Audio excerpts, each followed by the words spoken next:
Easy grants. Easy grants. Okay, guys, you asked the question, I got some answers. I teach people to do easy grants. When I'm teaching grant writing, I say, listen, you want to do easy grants, because grants and their applications can be extremely easy or they can be extremely difficult.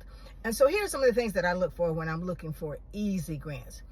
One thing I do when I Google maybe whatever I'm searching for, maybe I'm looking for grants for youth development.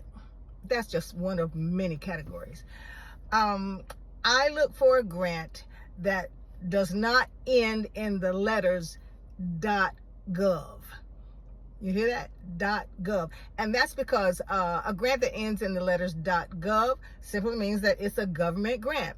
And government grants tend to be extremely involved. Okay? The other thing is, if they're asking for a lot, they're going to give you a lot. And that means even after you get the funds, they're going to ask for a lot more. And so you don't want to get your head in deeper than what you really can manage.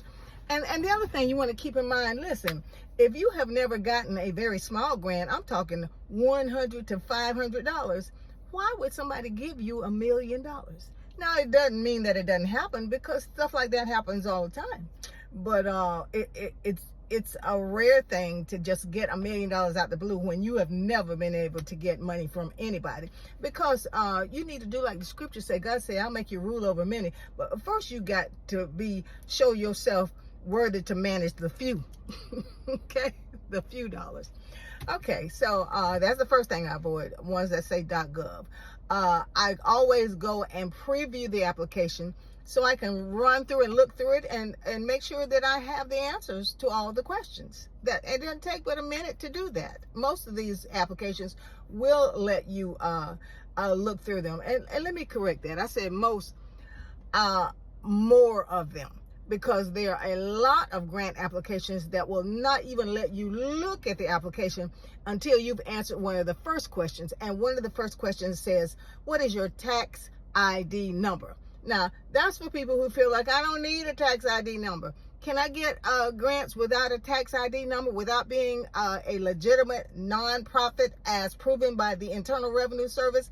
Yes, you can. But do I even want to try that? Because these applications that ask for your tax ID number, if you can't answer that preliminary question as yes, and then show your tax ID number, then you can't even access the application. So again, we're trying to do easy grants. First of all, making sure all your ducks are in a row, and then you can go and swim with the other ducks, okay? All right, let's see. One other thing that I avoid is grant applications that ask for an audited financial statement. Now, in order to get an audited financial statement, you have to have all of your finances looked over by a certified, what do you call it? The CPA, a certified CPA. Now, how much do certified CPAs cost? Probably about $6,000. Whoa, what nonprofit has $6,000 to give out on something where you're trying to get $60 for something? And so I just avoid, when I look on the list of the requirements, also go make sure you read eligibility. That will save you time and money as well too, because you need to do a whole lot of grants in a little bit of time. Don't just do one and sit back and wait for them to answer. You do a whole lot of grants, okay? So you want to avoid that audited financial statement thing.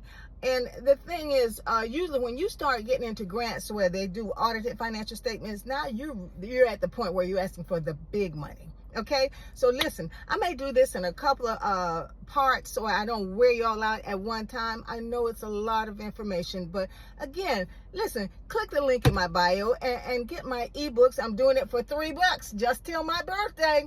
And on my birthday, August 12th, the price is going to go back to the original price, okay? $19.99. So you get it for $3 right now. Press, click. Get it now so you can get some information on the two things. One book is called So You Want to Start a Nonprofit. The other one is called How to Write Easy Grants. All right, guys. Part one, that's it for now. How to write easy grants, how to find easy grants.